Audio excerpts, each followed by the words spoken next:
Hi, readers. I'm glad to be here again with you. I have a story that I'm going to share today called Lilly's Purple Plastic Purse, written by and illustrated by Kevin Henkel. I am excited to read this to you today because it's a fun story, and I know you can relate to it because a lot of children feel sort of like Lilly does in this story. Which brings me to the reason why we're going to read this story today. We're going to be making connections. And this is something that really good readers do when they're reading. They make connections. And what that means is they read a story and then they think about their life or the experiences they've had, and that helps them understand what they're reading. They'll think, oh, I went to the park one time, just like the little girl in the book, and I know how she's feeling. She's feeling happy and excited to be there. And so then you can feel what the character's feeling, and you can understand what they're going through, and you might be able to guess what they're going to do next. And thinking while you're reading is so important. So making connections is an awesome thing to do as a reader. So we're going to be making connections with our story today. And as we're reading, we're going to listen for some juicy words again. One of the words that I want you to be on the lookout for is the word considerate. Considerate means you think about others and that you take their feelings into account. So I made a big heart to help me remember that word. Considerate means that you're thinking of others and you're realizing what they might be going through and acting differently because of that. So considerate. The next word is furious. Furious means you're more than mad. You are extremely mad. You are furious. You are just more than mad. Very, very, very mad. So furious. So we're going to be looking for those words in this story today. And if you hear them, you can give me a thumbs up. So we're going to be reading Lilly's Purple Plastic Purse and making connections. I'm going to make some connections. You're going to make some connections, and that will help us kind of understand what Lilly is going through and maybe other characters in the book, how they're feeling, and things that they might do next. Because we understand how they're feeling, we'll be able to make predictions and just do a really good job thinking about what we're reading. Lilly's Purple Plastic Purse, written and illustrated by Kevin Henkel.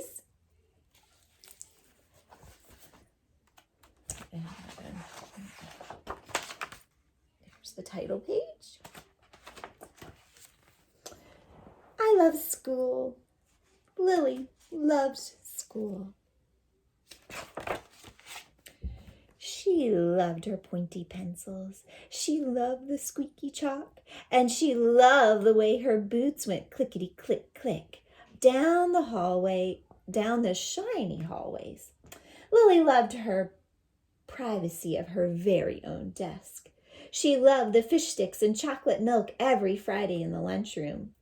And most of all, she loved Mr. Slinger.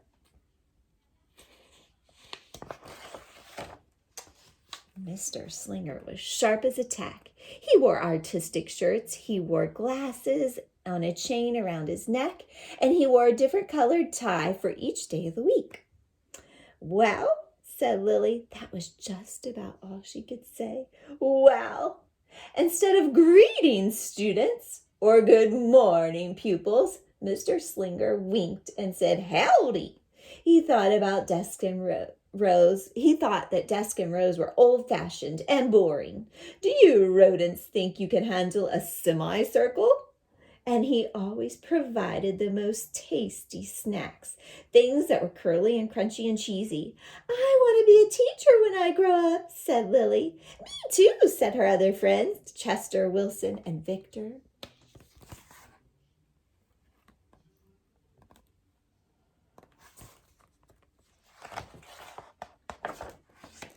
At home, Lilly pretended to be Mr. Slinger.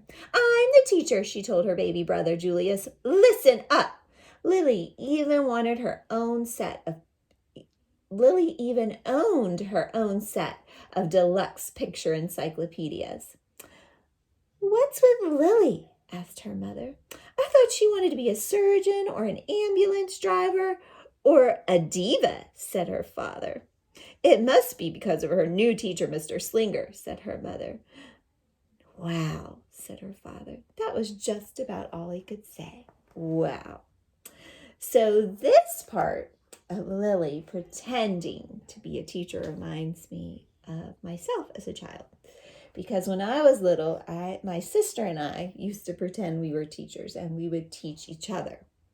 So I would teach her sometimes and she would teach me, and we had lots of fun bossing each other around. And it reminds me of that feeling that I had bossing my sister around, and I imagine how she felt bossing me around. So I'm connecting to that part, thinking about, oh, Lily's having a lot of fun. I remember feeling that way too. All right, whenever the students had free time, they were permitted to go to the light bulb lab at the back of the classroom. They expressed their eyes creatively through drawing and writing. Lily went often. She drew pictures of Mr. Slinger, and she wrote stories about him too. During sharing time, Lily showed her creations to her entire class. Wow, said Mr. Slinger. That was just about all he could say. Wow. It says, big, friendly Mr. Nice Man, teacher. And at the very last second, Mr. Slinger saved the starving and the elderly.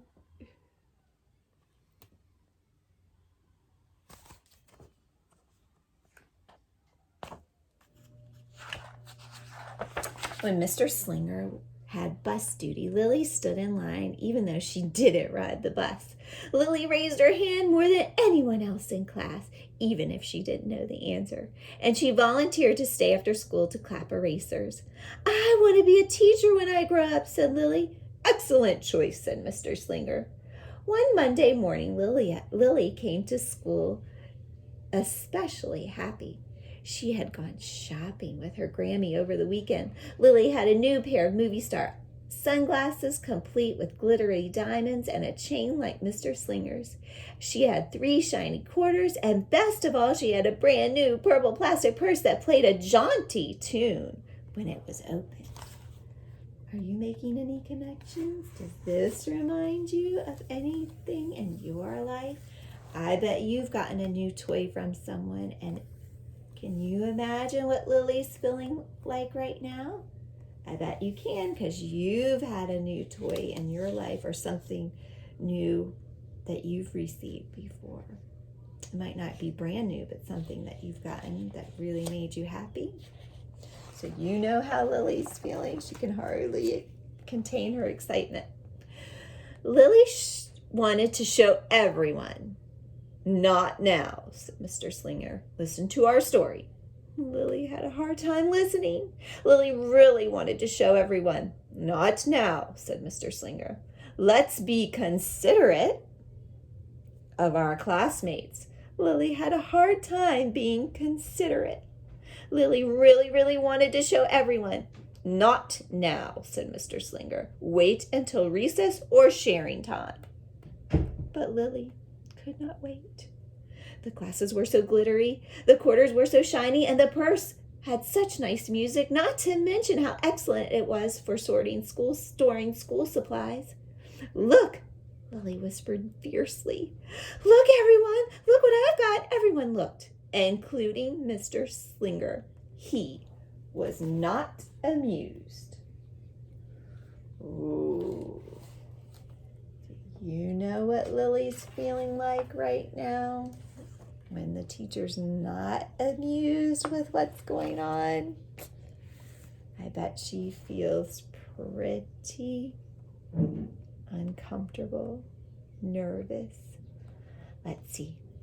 I'll keep your things at my desk until the end of the day, said Mr. Slinger. They'll be safe there, and then you can take them home. Lily's stomach lurched. She felt like crying. Her glasses were gone, her quarters were gone, her purple plastic purse was gone. Lily longed for a purse all morning. She was even too sad to eat the snack Mr. Slinger had served before recess. Can you make a connection to this part? where Lily's things have been taken away? Can you whisper in your hand your connection? My connection is... That afternoon, Lily went to the light bulb lab. She was still sad, very sad. She thought and she thought and she thought, and she became angry. She thought and she thought and she thought some more, and then she became furious. She thought and she thought and she thought a little bit longer, and then she drew a picture of Mr. Slinger. The water in the kitchen is broken. Okay, I'll look at it in a minute. It stopped when I first got water. Sorry. Right before the last bell rang, Lily sneaked the drawing into Mr. Slinger's book bag. Big, fat, mean Mr. Stealing Teacher. Claus, he's a thief. I do not want to be a teacher when I grow up. Oh my goodness. The part where she draws the teacher and she's really, really mad reminds me of my daughters. I have 3 daughters and a son. And whenever Avery is really mad at me, she says things like I'm mean, and she says things she doesn't mean. And sometimes when I'm mad, I say things that I don't mean. And so I know how Lily's feeling right here. And I know that she really doesn't probably mean these things, but she's just really, really mad. When all the students were buttoned and zipped and snapped and tied and ready to go home, Mr. Slinger strolled over to Lily and gave her her purple plastic purse back. It's a beautiful purse, said Mr. Slinger. Your quarters are nice and jingly. Those glasses are absolutely fabulous.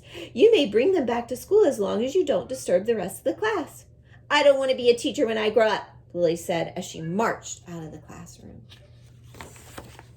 On the way home, Lily opened her purse. Her glasses and quarters were inside, and so was a note from Mr. Slinger. It said, "Today was a difficult day. Tomorrow will be better." There was a small bag of tasty snacks at the bottom of her purse. Lily's stomach lurched. She felt like crying. She felt simply awful. Lily ran all the way home and told her mother and father about everything. I bet you have a connection here. Instead of watching her favorite cartoons, Lily decided to sit in the uncooperative chair. I'll stay here for 1,000,000 years. Why does everything happen to me? 1001, 1002, 1051, 1052, 1053. That night, Lily drew a picture of Mr. Slinger and wrote a story about him too. Lily was really, really sorry, so everyone forgave her, even her parents, even her stinky baby brother, even her especially incredible teacher. And then the sun shined its smiley face down on everyone and everything, even the bugs and the worms. The end. Listen up, I forgive everyone. I'm really, really, really, really, really, really sorry.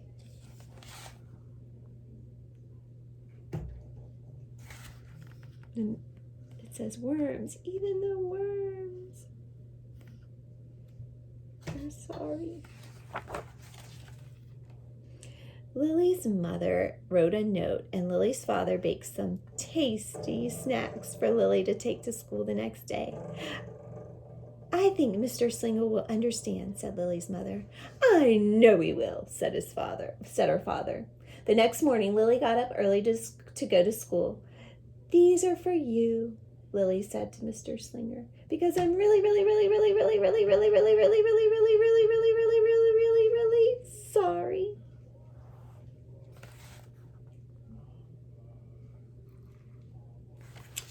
Have you ever been really, really, really, really sorry and had to apologize to someone?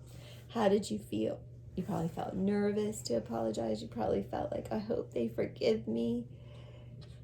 You know that feeling, so you know exactly what Lily is feeling in the story. Mr. Slinger read the story, and he looked at the picture, and he read the note. And he sampled the snacks. Wow, said Mr. Slinger. That's about all he could say. Wow. What do you think we should do with this? Asked Mr. Slinger. Could we just throw it away? Asked Lily. Excellent idea, said Mr. Slinger. During sharing time, Lily demonstrated the many uses and unique qualities of her purple plastic purse and the shiny quarters and her glittery movie star glasses. It says, it's like we're having an extra pocket with a radio inside. 3/4 are even better than a dollar bill because they make noise. Glamorous protection from harmful rays. Then she did a little performance using them as a prop. It's called Interpretive Dance, said Lily. Mr. Slinger joined in. Wow, said the class. That was just about all they could say. Wow. Wow.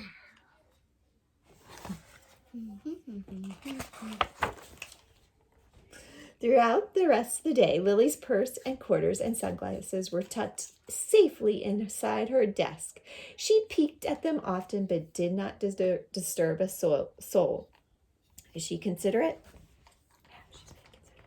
Right before the last bell rang, Mr. Slinger served Lily snacks to everyone's delight. What do you want to be when you grow up? Asked Mr. Slinger. A teacher, everyone responded. Lily's response was the loudest. Excellent choice, said Mr. Slinger.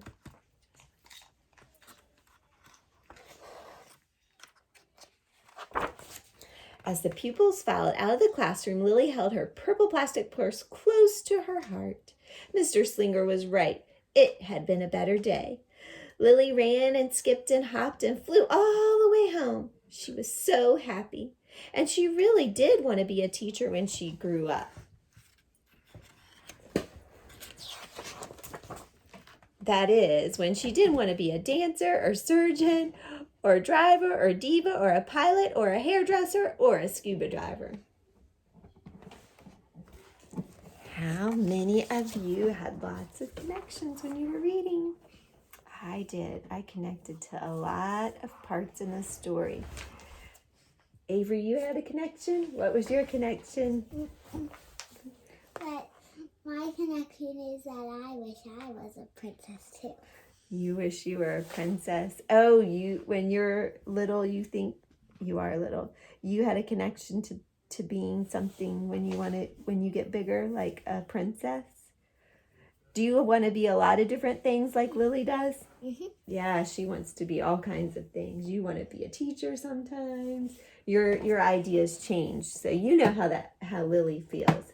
But some of you might have connected to how she was feeling when she got in trouble, or when she was having a lot of fun with her classmates at the end, singing and dancing, what that feeling was like. Making connections is a really good thing to do as a reader because it helps you understand what the characters are thinking and saying and doing. And that's the whole point of reading, understanding what you read. Thank you.